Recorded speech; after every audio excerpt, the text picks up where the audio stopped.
त्यांनी सर्वप्रथम तोरणा हा किल्ला जिंकला आणि स्वराज्याचे पहिले तोरण त्यांनी तोरणा या किल्ल्याला बांधला।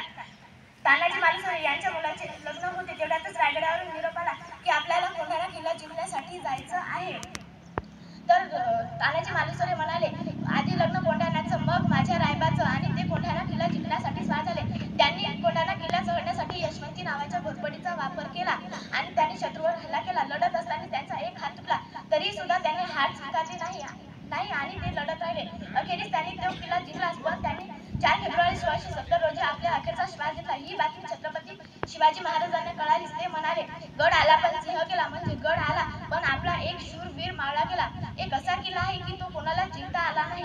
मुरुड जंजिरा हा किल्ला जिंकण्यासाठी छत्रपती शिवाजी महाराज गेले होते, पण तेव्हा रायगड या किल्ल्यावर हल्ला झाला, म्हणून छत्रपती शिवाजी महाराज वापस गेले। पण ते पुन्हा आले होते, पण त्यांना तो किल्ला जिंकताच आला नाही, कारण त्या किल्ल्याचे बांधकाम आणि तो किल्ला बांधत असल्यामुळे तो किल्ला कुणाला जिंकता आला नाही।